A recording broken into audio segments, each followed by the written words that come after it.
Indira madam, we are live on screen. You can start.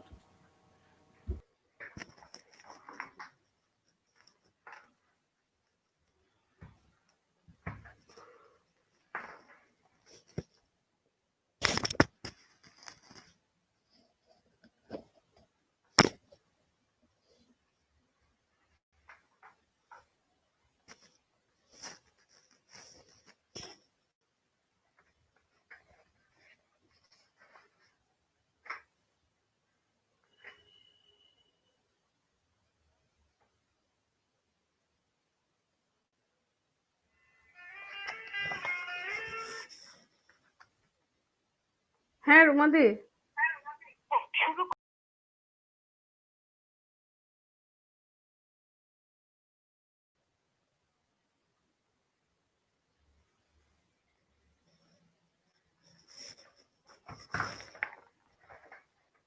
good afternoon, respected principal sir, today's speaker, IQAC coordinator of Gurucharan College, beloved teachers, and my dear students. A warm welcome to everyone. I, on behalf of Kiran Shashi Women's Cell, Gurucharan College, thank all of you for joining us for today's webinar. It's my pleasure to open this webinar on gender and society in Northeast India, organized by Kiran Shashi Women's Cell of Gurucharan College in collaboration with Internal Quality Assurance Cell of Gurucharan College. First of all, I request our principal, Sir Dr. Bibhash Dev, to address the webinar audience. I turn to our Yeah, principal, sir. actually, Madam Principal, sir, couldn't join till now, so you can go ahead with Okay. Sukalpa Madam, the Okay, invited speaker. yeah. So I would like to introduce today's speaker, Professor Sukalpa Bhattacharjee.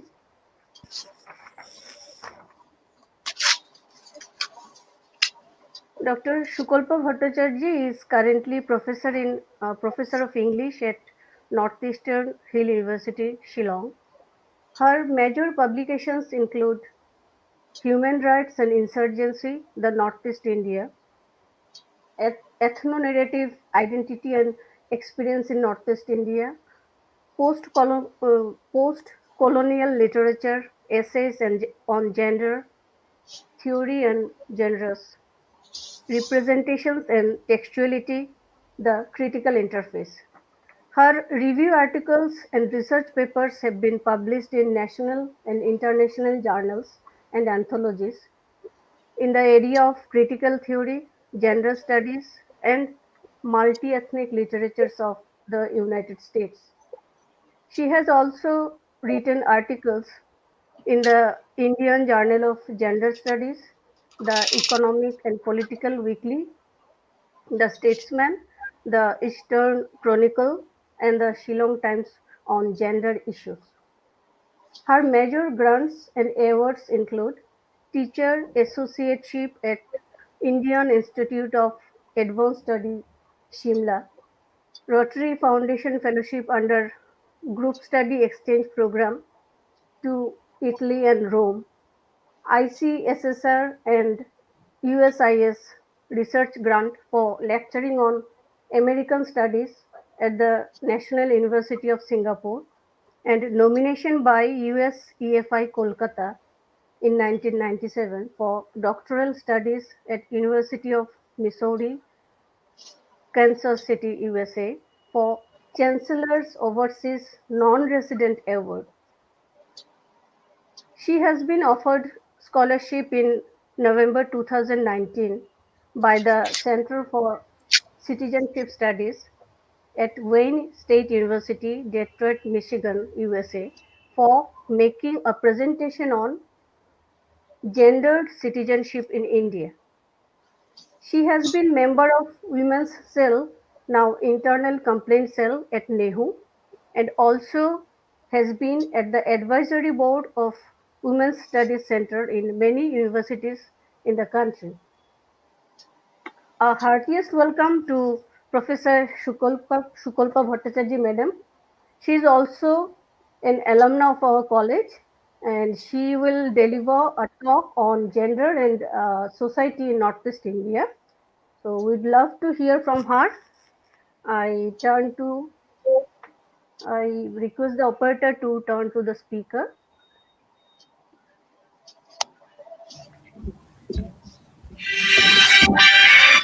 Yes, madam. Yeah, yeah, Can I Sukalpa. start? Yeah, Sukalpa, madam. Yeah, you can start. You are audible. Okay. Uh, Thank you very much, Guru Charan College, IQAC, and Kiran Shoshi Women's Cell. It's my extreme pleasure uh, being associated with Shilchar and being associated with Guru Charan College, which is always a homecoming. I welcome uh, my virtual audience, whom I'm not able to see, unfortunately. But I assume you are there and you are listening to me.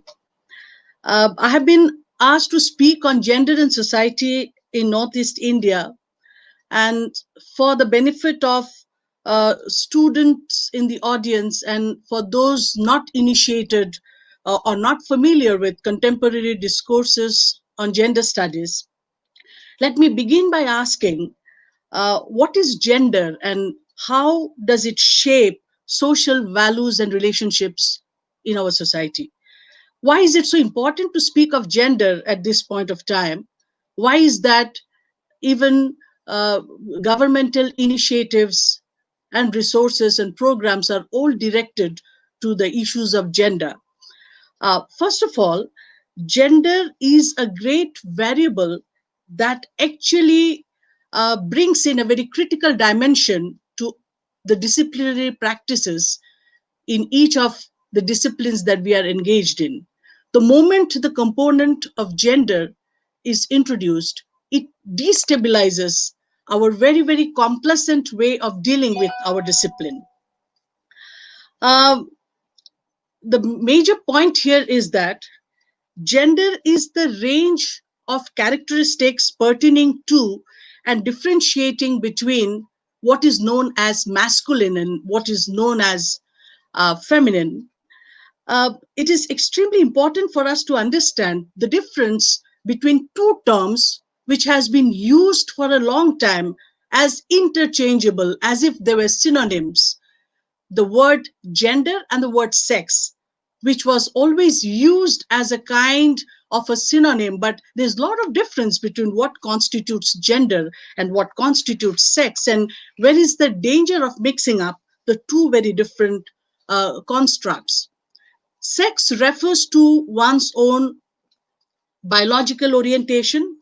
It basically refers to the biological identity that one is born into, whereas gender is always considered to be that which is culturally constructed.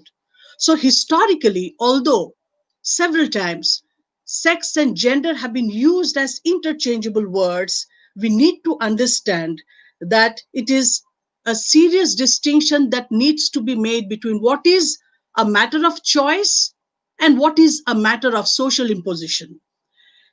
We understood so far that our biological identity was something that was constant and that was given, and something that we could not do anything about it. But now we know that even our biological identity is something that can be a matter of choice and can be changed with the help of medical interventions, etc. But it's very difficult to define what is gender, because gender is a kind of a cultural construct. It is the manner in which, right from birth, boys and girls are told what is expected of them, how they should behave, what is the code of conduct. So there is a narrative of social control that builds into this idea of gender. So sex is biological, gender is culturally constructed. And all that surrounds this entire confusion between sex and gender is something that impacts what is socially, politically, spiritually, epistemologically important for us. So, gender is that determinant which also construes and builds up on our knowledge system. Therefore, to summarize in very short, sex refers to one's own biological identity, while gender refers to an identity that is culturally constructed by society, based on which certain myths and narratives about men and women, their capacities, their own sphere of involvement, their roles, their code of conduct, everything is defined by the society. And it is here that it is very important for us to understand what gender does in our everyday life. For example, there are many references to narratives about women being the weaker sex. There are narratives about women, even in our religious texts, in our folk tales, in our proverbs. We come across situations where women are always described as the weaker sex, as in the story of Adam and Eve. Eve is the quintessential temptress, as the description of Manu in Manusmriti. She is the perennial temptress, therefore, one should keep away from women. So, these are narratives that are built around, and these are woven on this very presumed understanding that a woman is inferior to man. So, this is what gender does basically. It constructs a narrative, a kind of a false myth. And if a false myth is repeated again and again and again, it gives rise to what is known as stereotype. And even women themselves are caught into this. Men and women both internalize this gender dialectics, and they begin to believe. Women themselves begin to believe that they are inferior, they're incapable, they're intellectually less capable. So you have this from classical times. Aristotle, Plato, all in all of these classics, we see that a woman is defined as a deformed man, something that she lacks. So there is always a discourse of something that is lacking. Now the question is, what is it or who is it that actually perpetrates this narrative, and it becomes responsible for the circulation of a false myth about the capabilities of men and women and the gender roles? Now, studies have shown that patriarchy, as a kind of a social, spiritual, and political organization or institution, is responsible for disseminating an ideology, and it is institutionalized in such a manner that it is reinforced and maintained in, in a manner that makes women the weaker sex. So, patriarchy basically is a social system, a kind of a political ideology, often spiritually substantiated, a narrative that is meant also to justify what has been stated about the inferiority of women. For example, as in the story of Adam and Eve, Eve is said to be born from the rib of Adam, so that she is a derivative. She is not an autonomous entity, and therefore she is also the perennial, the quintessential temptress in the discourse of the story of the first parents, as in biblical terms. So you have number of this kind of narratives, and therefore feminist studies and gender studies experts often question these narratives, which are at the root of this gender division that happens in society, a kind of a difference between what is male and what is female. The sexual orientation or the biological difference is converted into social discrimination. You lack something and therefore you are inferior to me. This is a very common kind of a stereotypical discourse that defines why the position of women in society is as we see. As defined by many experts, and I quote here Carol Pateman, who says, and I quote, the patriarchal construction of the difference between masculinity and femininity is the political difference between freedom and subjection. Fixating on real and perceived biological differences between the two recognized sexes, men justify their domination on the basis of an alleged biological inferiority of women. Therefore, it is an agreement between feminists and non-feminists and critical thinkers that patriarchy has its historical origin in family. We are all familiar with Frederick Engels's conceptualization of family and private property. So Patriarchy has its historical origins in family, the leadership, which is legal and practical, of which is exercised by the father and projected to the entire social order. So, this is how social patriarchy builds into.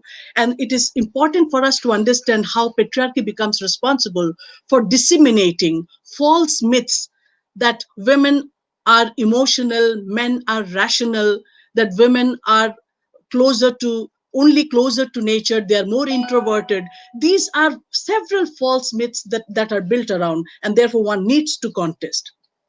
Here I would like to draw your attention that men as a social category individually and collectively oppress all women as social category. As this is true, it is also true that women have often resisted this kind of dominance and control over their sexuality and of their bodies. So patriarchal ideology does few interesting things. The first point is that it tries to establish a logic of control whereby the mind, the body of the oppressed subject, in this case the woman, is absolutely under an institutional control. The second thing that it does is it mobilizes the consent of women themselves, which, according to the Italian thinker Antonio Gramsci, is conceived to be that which he calls hegemony. And what is hegemony? Hegemony is a method whereby the oppressed become collaborators with the oppressors and become responsible for their own exploitation. So, this is how this whole hegemonic control is established, and consent is normalized. Women give consent and therefore they are exploited, and women become collaborators. So, it is this gendered discourse, biological differences interpreted as a difference which can be discriminated, and this logic is justified, and this is circulated and perpetrated in the society with the help of patriarchal institutional agencies. One of the agencies is the circulation of false myth about women, and also the fact that many women themselves become collaborators to this kind of a false myth being circulated about women. But patriarchy is not natural, and it has not always existed. It is not identical in all cultures. The patriarchal reactions vary from society to society. And it does not mean that women do not have any power and rights and that they have not contested. Even in the past, there have been narratives of witch hunting, there have been narratives of shaming of the body of women, women being crucified. And it is in these situations that women have actually stood up for their rights. So, just as we have the narratives about patriarchal domination, we also have narratives of how women have contested those agencies actually perpetrated by patriarchal institutions. And here I'm here to also share with you contemporary discourses of gender resistance in our country. All of you must be familiar with the contemporary movement called Right to Pray, where women have stood up together to claim their rights to have access to the places of worship. Now, this entire logic built around the fact of patriarchal practices of controlling women's movement in places of worship in the name of biological purity and impurity. This is another way of showing how gender discourse in our society often tries to control women's body, and the cultural explanation that is given as difference between men and women actually result into exclusion of women, not only from political and economic spheres but also from the religious sphere, that a woman cannot choose to be in her place of worship based on patriarchal strictures. So you have these contemporary movements where women have resisted, and this is one of the very important examples to show that women can actually stand up and claim their own space of freedom, at least to have a conversation with their own God. But I want to clarify another very important point here, that patriarchy as a social and political ideology causing oppression of women is not necessarily perpetrated by men alone. As I mentioned earlier, that patriarchy always operates by taking women as partners, mobilizing their consent, normalizing exploitation, whereby women themselves accept their own victimhood. So, patriarchy is not something as an institution perpetrated only by males, but it is also women who are collaborators. And therefore, when I speak of patriarchy, I am not doing male bashing. I'm trying to say that it's a very serious a political and ideological institution where men and women both are collaborators. And it is here that there has been important intervention by critical thinkers. And I've just named the Italian thinker called Antonio Gramsci. Now, I give you another contemporary example of how violence on women's body, her privacy, her dignity is considered to be normal in society, and what gender discourse does. You are all familiar with this series of rapes that have happened recently in the recent past 2 years, and not to forget the Nirbhaya case, the raping of minors in Badaun, the raping of minors in Katua. If you look at the entire narrative, and if you see the reaction of some of our elected representatives, and the reaction is, okay, boys will be boys. Now, these are casual statements which are very serious in nature. They only legitimize and they justify the kind of a narrative around gender discourse that considers women's victimization, the violence on the body to be something very normal and natural. So you have several examples. You find that despite the reaction and the outrage that we saw after the Nirbhaya case, you find that even today, for example, the statistics in 2019 was that there is one rape reported every 16 minutes in India. So the candle marches that we have, the kind of outrage, the reactions that we are showing, are they actually able to change? Despite the hanging of the accused in the Nirbhaya case, can we say that we are in a situation where we have recast or reframed our gender discourse? So the same attack and institutionalization of violence happens through these discourses of patriarchy. Another very important aspect is if we just look around in the neighboring countries, for example, under the Pakistani ordinance enacted in 1977, a woman who brings charges of rape is asked to produce 4 Muslim male eyewitnesses of the incident. And this I'm quoting from authentic sources. And this is a publication of 1997 by Qureshi. If she fails to produce the witness, she is charged and punished for the crime of adultery.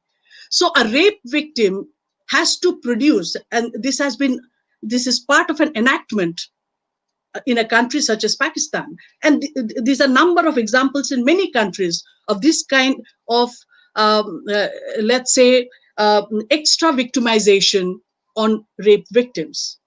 Therefore, in her book, The Scandal of State, published in 2003, Rajeshwari Sundarajan shows the complicity that the nation state has with female violence.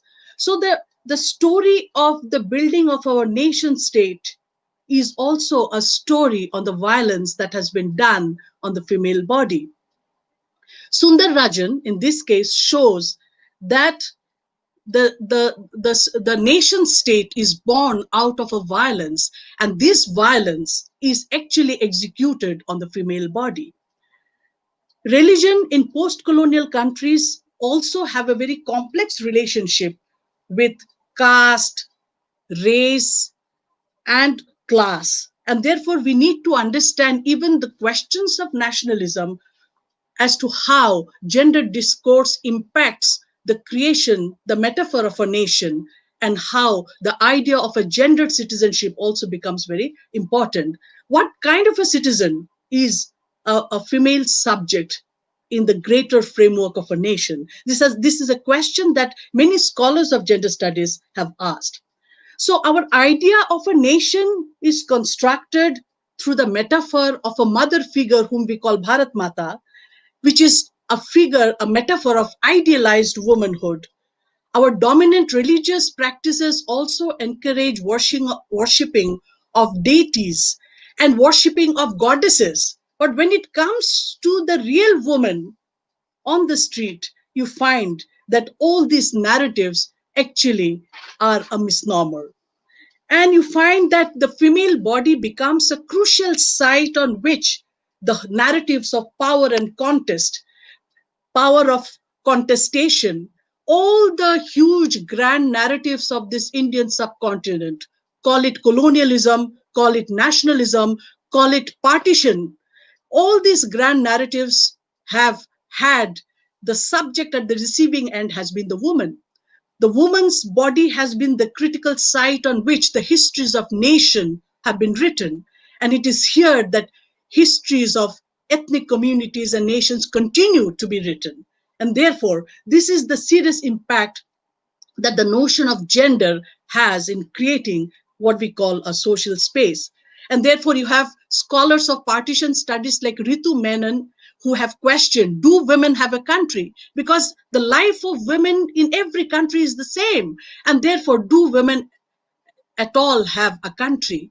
The story of border crossing, the story of migration, the story of victimization, the story of sexual abuse of the female body, these narratives are same everywhere. So should we say that women across the world, there is an international solidarity of women who always feel themselves to be victimized because of this logic of patriarchy that operates everywhere?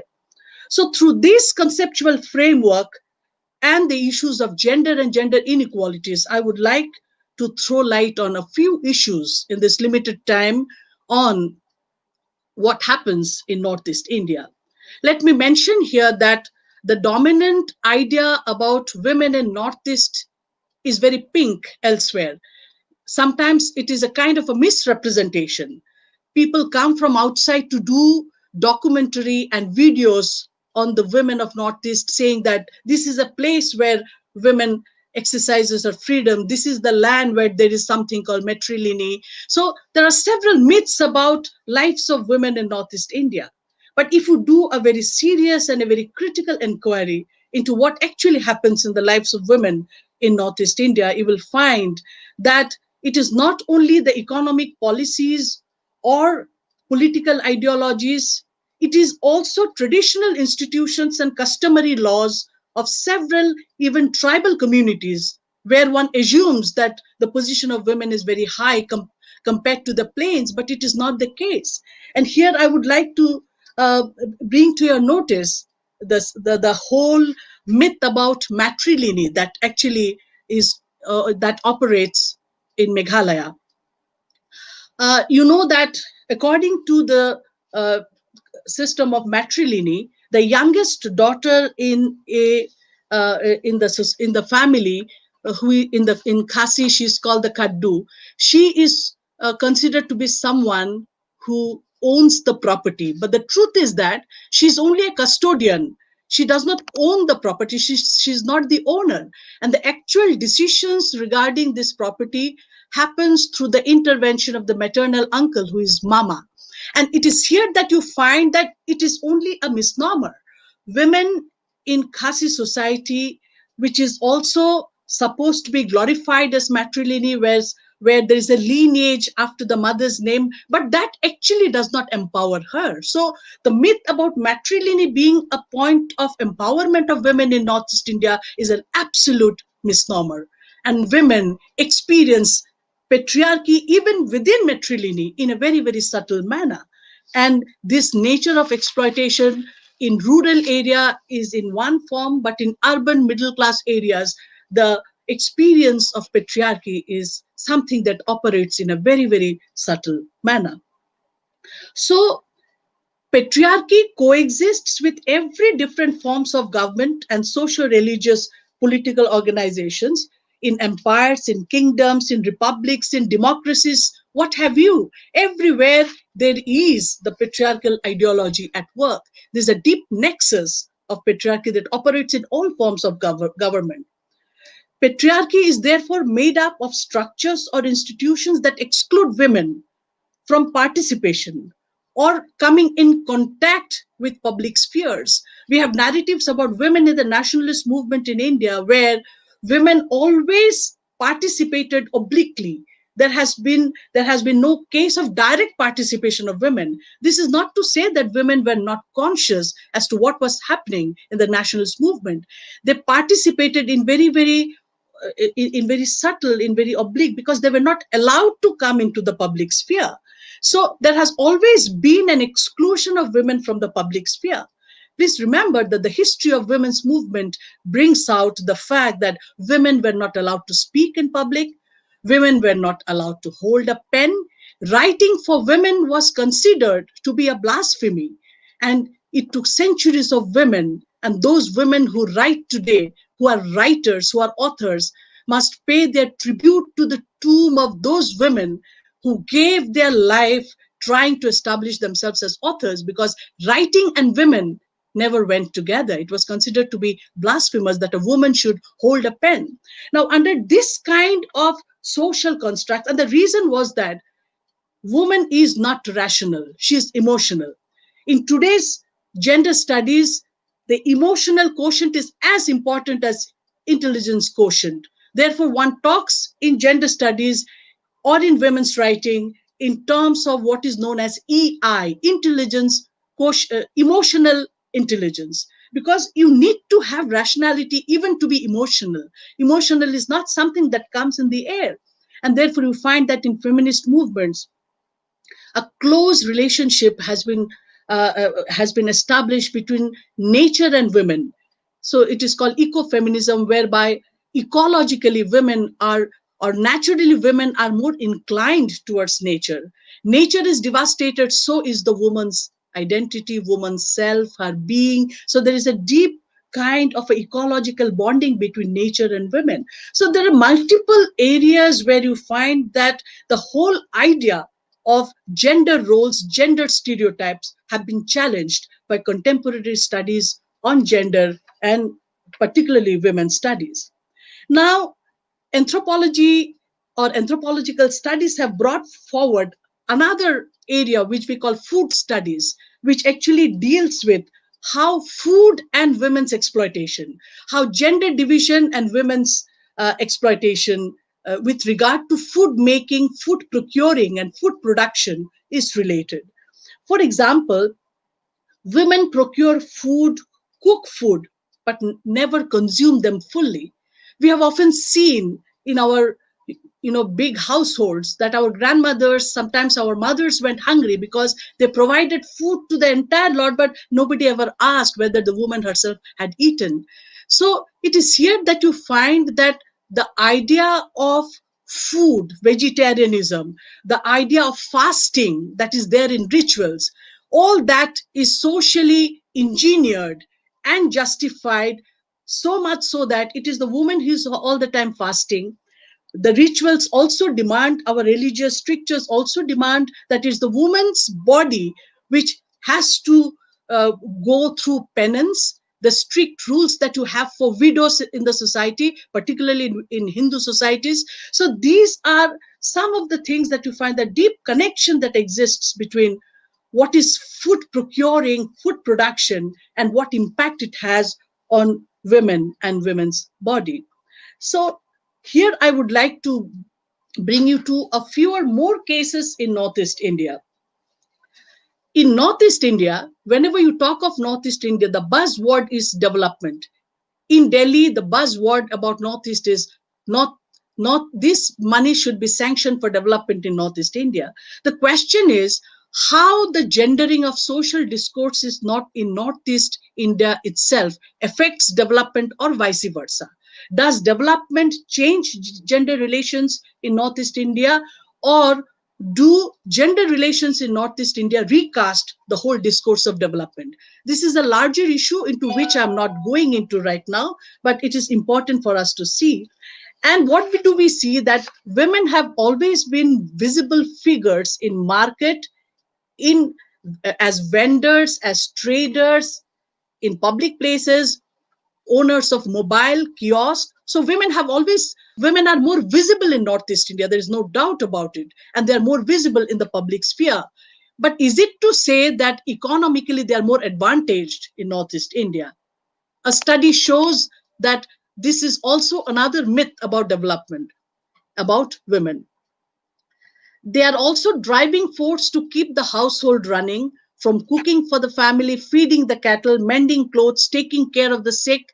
And you know that in tribal societies, women used to be the sole producer of the household commodities, food, in terms of grains.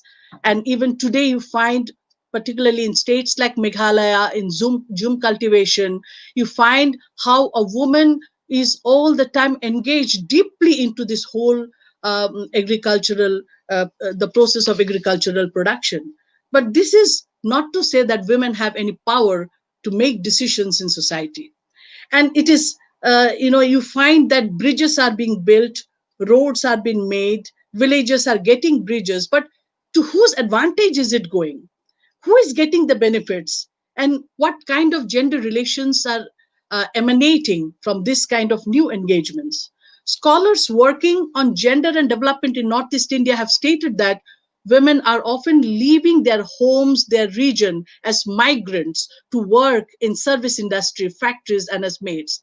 Many of them are very vulnerable. For example, when they move from Northeast to the metropolis, they are often targeted, often called by names such as chinkies and many such derogatory terms that one uses for women coming from different backgrounds. And we are familiar with this discourse of how women from Northeast suffer exploitation in the metropolis because of the manner in which they are culturally oriented, or the manner in which they dress. But these are not reasons for which we can justify why exploitation happens to women of Northeast in Delhi.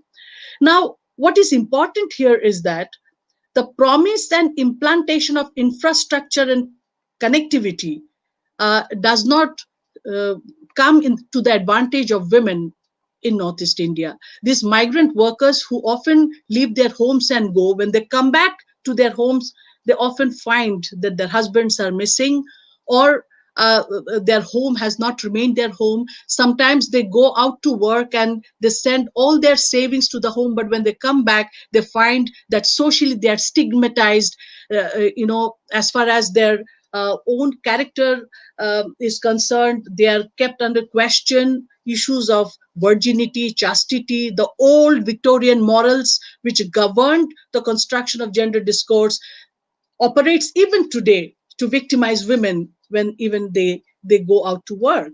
They are often harassed.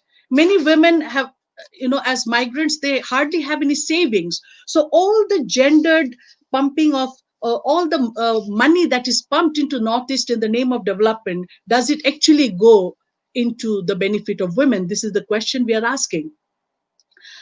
Khasi and Garo women are very dominant as far as uh, the whole institution of Matriline is concerned. But you find that in traditional institutions, for example, the Darbar Shnong does not permit women members, and you have women's groups who are actually rising up to fight for their rights, to claim their place in traditional institutions such as the Darbar Shnong. There are many such institutions. For example, Nagaland is a deeply patriarchal society, and there you find that in customary laws and in traditional institutions, there are different laws for men and women. For example, a crime of adultery where both the man and the woman are involved, there is a different law for a woman, there is different law for a man. So scholars working also on this kind of ethnic patriarchies are bringing forth these case studies and histories, and through their field work they're bringing forward the fact that actually the popular myth about women of Northeast being very powerful actually is a misnomer. I've already mentioned about the myth of Matriline, about the Khasi woman who is only a custodian and not honored. So there's a lot of question on the property rights of women, which needs to be pronounced. And in many cases, it has not been pronounced. And therefore, there's a lot of problem. In case of Mizoram, despite the high level of literacy, you find that Mizo women are very negligible in the political space. You also find that there are organizations like the Mizo Women's Federation, who from the late 70s have been fighting for their rights to be considered for positions in the church. For example, even if a woman has a degree of Bachelor of Divinity, she is not given a post in the church, and women have been fighting for ages. They are also fighting against discriminating customary laws which goes against the rights of women in Mizoram. So the scene is very bleak, and it is not as glorious as we consider, as it is projected in the media, sometimes the way it is projected elsewhere. Now, coming also to the question, particularly of Manipur, we know that in Manipur, there is a whole imam market controlled by women. But this is not to say that women in Manipur are empowered. Women suffer very brutal sexual and economic and social assault on their being, on their body. We are all familiar with this, of the cruel narrative of Manorama, how because of the Armed Forces Special Power Act, how she was abducted, raped, and killed, and how the naked mothers stood in front of the Kangla fort and protested, how they made their body a kind of a weapon to carry the political message to Delhi that we you cannot take us for granted. This is a significant, political act which needs to be interpreted and going deeper and deeper into the whole aspect as to how women in Northeast are combating conflict situations. They are combating insurgency, the Armed Forces Special Power Act, the statist violence, the rape, and therefore you have this caption in the Kangla fort of these naked mothers protesting Indian army rape us. So these are important contemporary discourses for us to reflect on and to understand how women, despite the disadvantaged positions that she is, women are trying to redefine the discourse of politics, speak in a different language whereby their own body has become a weapon of resistance. And this incident of the naked mothers become a very important point. You have groups like the Naga Mothers Association in Nagaland who are trying to uh, to negotiate between statist discourse and those of insurgents. They are trying to be part of the peace talks. They are also trying to have their say into how the post-conflict situation can be repaired in Nagaland, how they can become. They are never drawn into the talks by any party, neither the government nor the groups, the pressure groups, but it is on their own that this Naga Mothers Association, individual mothers fulfilling the role of social mothers, trying to fight, just as the Mera Pebis in Manipur, trying to fight alcoholism, trying to fight drug abuse, trying to fight insurgency, also statist politics, trying also to fight the draconian acts like Armed Forces Special Power Act. These are number of cases in Northeast India where you can see that women's groups and organizations are standing up to spell out a new discourse, spell out a new language of politics. And not to forget the 16-year-old long fast by Irom Sharmila, which is a kind of a wonder of how one could use one's own body to create a metaphor of an existence which is absolutely oppressed. And therefore, Irom Sharmila's refusal to come to terms with the idea of any kind of a negotiation with the state for 16 long years, so that the draconian act of Armed Forces Special Power Act can be actually quashed. But you find that this struggle is also something that will go into history. So in a number of situations of this kind, you find that in Northeast India we have a different paradigm where women have tried to use their agency. And what is agency? Agency is defined as the internal capacity of a woman to exercise her own choice. So a woman exercises her own choice, and finally she also uses her own body as a weapon. Iram Sharmila's body, which has fasted with a pipe for 16 years. This is a metaphor of how the nation state degrades the existence and the presence of women in the whole polity, the body politic of the nation. So these agencies are also visible if we look into the history of women's movement in Barak Valley, something that we have often ignored and not much study has been done.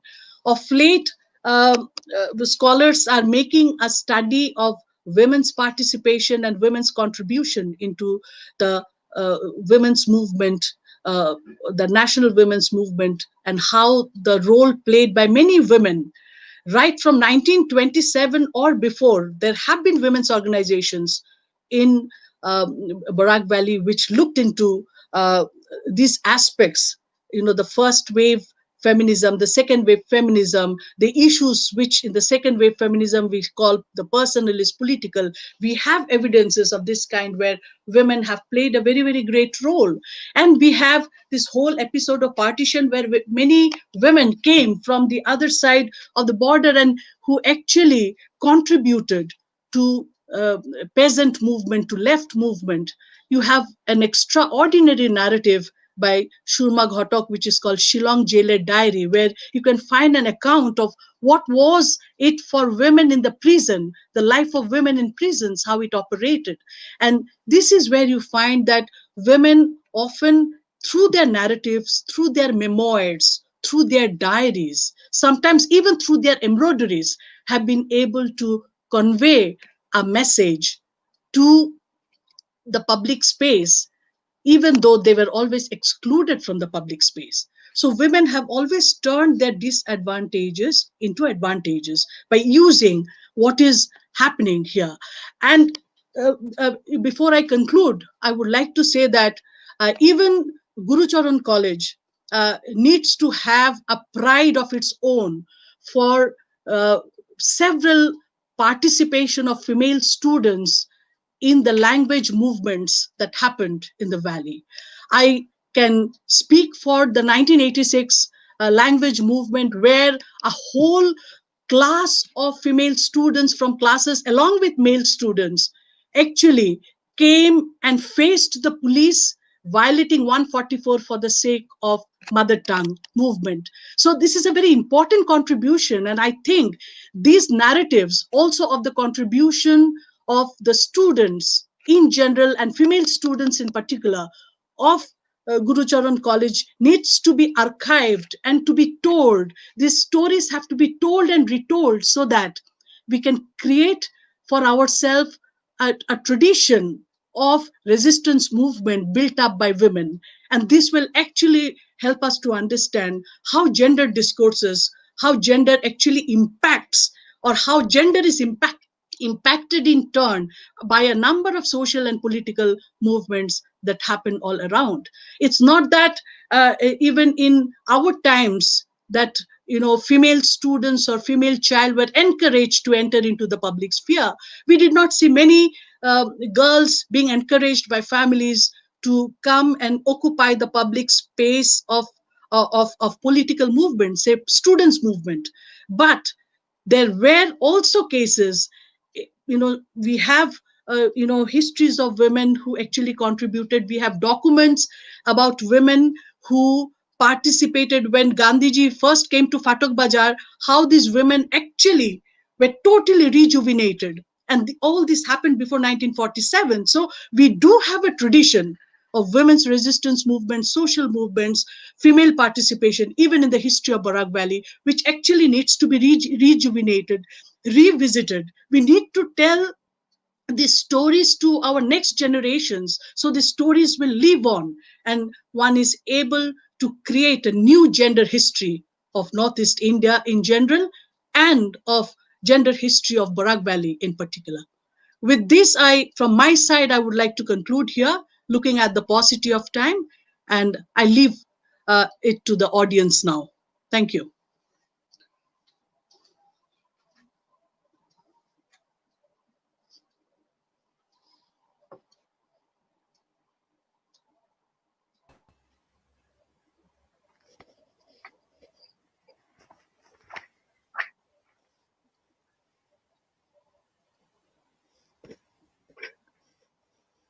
Can you hear me?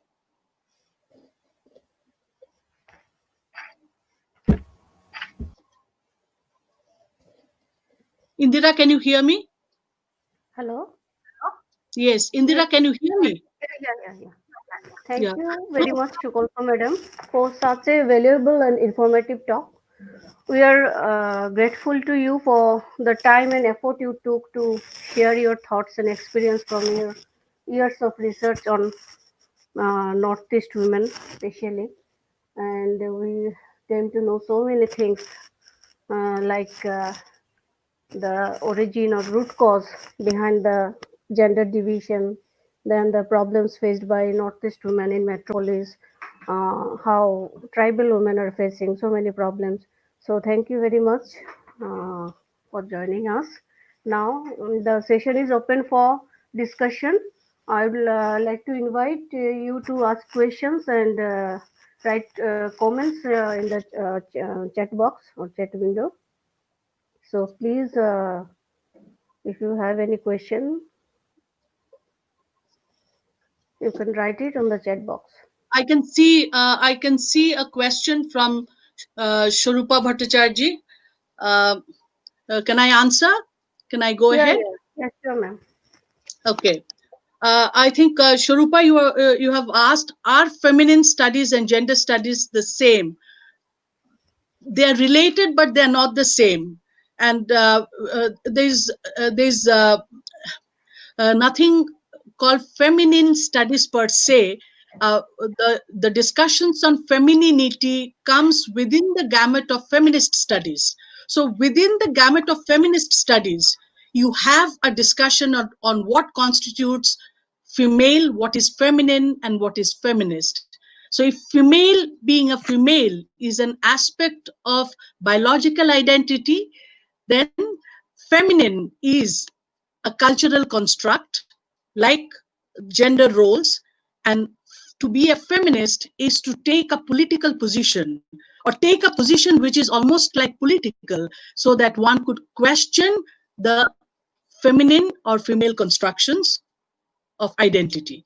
So feminine studies, uh, per se, there is nothing. There's feminist studies within which you can find discussions on femininity, and gender studies actually deal with a larger scope. The scope of gender studies all includes issues of femininity, and particularly at this time when the LGBT movement is so important for us to understand how there are subjects who deny the binary divisions of gender into male and female, who would like to exercise their choice, and wouldn't call themselves either, would like to be subjects who are transgendered, or who would like to call themselves bisexual. So you find that gender studies discusses, the scope of gender studies is much larger than the scope of feminist studies.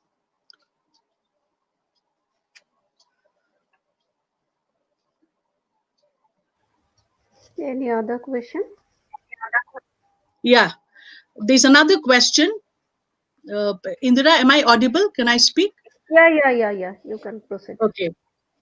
You see, there is a difference between, this is also a question from Sharupa Bhattacharjee. There is a difference between matriarchy and matrilineal. Okay, so in Northeast, we are discussing basically what I have discussed basically is matrilineal. And matrilineal mainly with reference to Meghalaya, Khasi, Garo societies, where you find that this social practice of the youngest daughter, who is believed to inherit the property.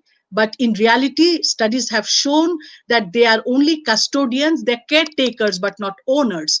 To own something, you must have property laws that support your ownership, which is not the case in matrilineal. And therefore, even in matrilineal, women do not get the same honor and position, because the actual decision about the property is taken by the maternal uncle, who is mama. So despite the fact that the lineage in Khasi society is from the mother, but that does not make them empowered, or make them um, or you cannot glorify their position and say that they enjoy all the honor and position. They are often as vulnerable as women in the plains or even in other societies.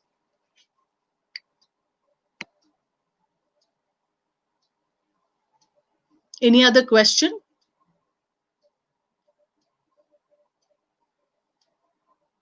Yeah, there is a question from Kuro Devil. Yeah. Yeah, New laws to be specifically made for the, yes, you see, yes, critics are, uh, yes, rights should be given to women. Women have got their rights, but what I'm trying to say is that despite the fact that decades of women's movements and feminist movement have been able to get certain rights for women, women themselves have not become equipped enough to utilize those rights. For example, now you have rights sanctioned. Your maternity leave is much more than as it used to be. You have something called childcare leave as a woman employee. You also have Sexual Harassment Act of 2013 that is supposed to protect you against undignified mental or physical violence that you experience in workplace. But my question is, are women in a position, are women uh, capacitated mentally, morally, spiritually to be able to use their rights and to come in the open? Often, and this is what happens in our gender discourse, that uh, we bring up our daughters in such a manner that we always ask them to be silent, to keep quiet. Suppose there has been a case or an assault on women, we never encourage any girl student to speak up, to go to the police station to report. After the Nirbhaya case, you know that the Justice Verma is looked into so many kinds of revision on how women could be empowered with their rights, including marital rape. If you look at the Justice Verma report, that even marital rape is a kind of rape, but how many women will actually come forward and speak about it? And why women do not speak? It is because of the social inhibition, culturally constructed, that a woman who speaks against this kind of crime, the victim is blamed for her own victimhood. So, because of this kind of a very, very unfortunate situation, that women themselves, despite the rights that they have, they do not utilize them. They're not in a situation to utilize them. And how many women in our country are educated enough to be able to even read the acts and statutes which actually guarantee rights to them? So that is where you find that women should be given more rights, but are women in a position to utilize their rights? That is where the question of gender comes, gender mindset.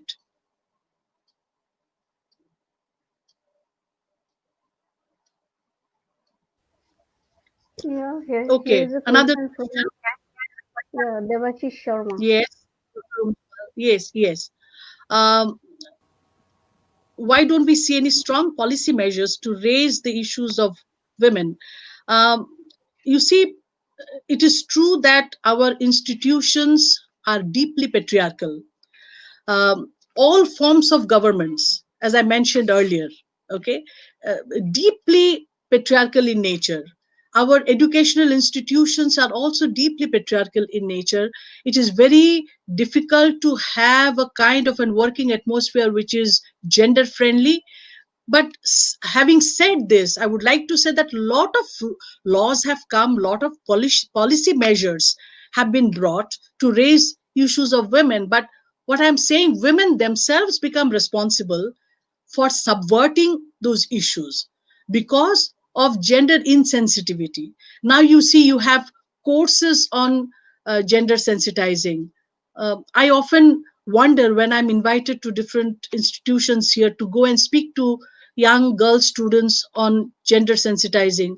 But sometimes I wonder that what they hear, what they know, and if they do not get enough support from the social context, from their family, from their community, then these laws will just remain in the book, and they will not be able to implement or to make any use of them. So again and again we actually go back to the same question, that are women in a position whereby they can use their agency to fight the injustice that is done towards them? Yes, there need to be more policies, there need to be more intervention, more interest, but the most important aspect is that women themselves become collaborators to their own oppression.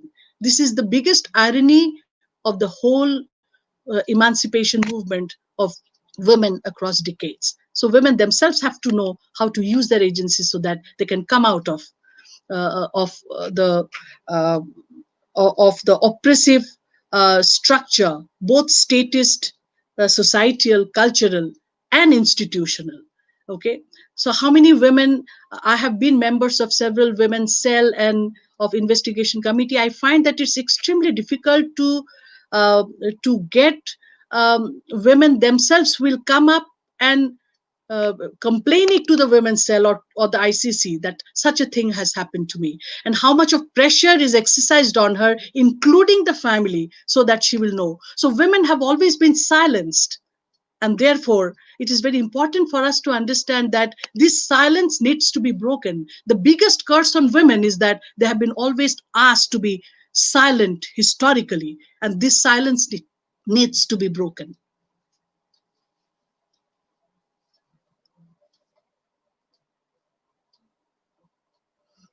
Yes, message from Madhumita De.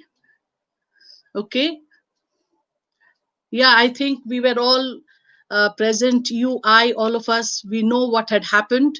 And this is why I feel that Guru Charan College must feel proud about the participation and its own initiative in getting this 1986 language circular, scrapped because of the intervention that Guru Charan College had taken, and the leadership that was provided by the student organizations of those time. I think we need to celebrate our moments of victories in small and big events, and not to say that we have not done anything. We have a history of which we can feel proud about. Any other question?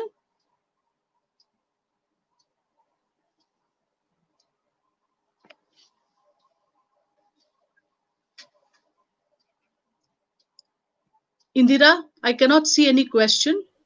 Yeah.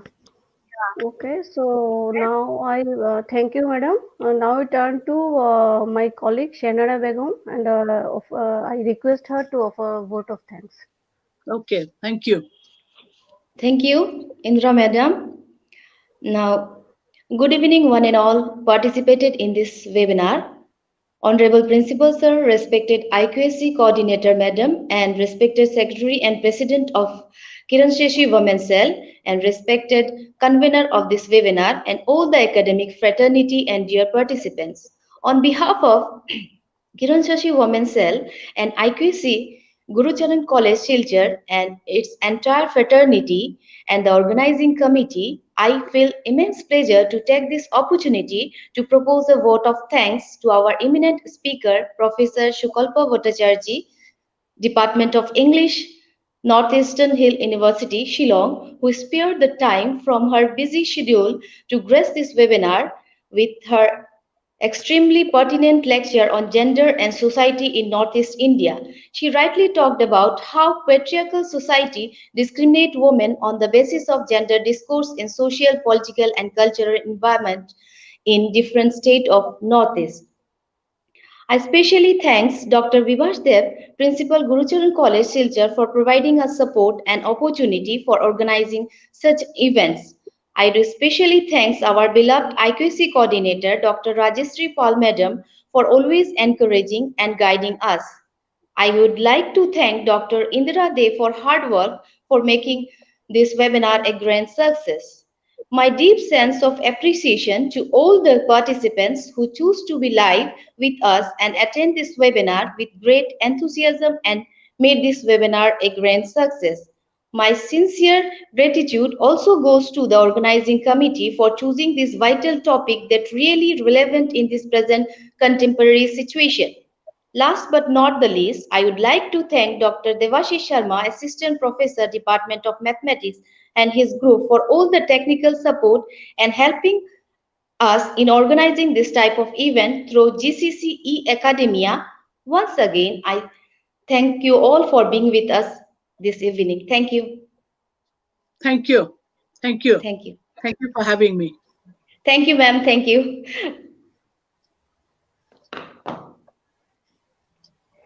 Okay, so we have come to the end of the session, and thank you all again for joining us.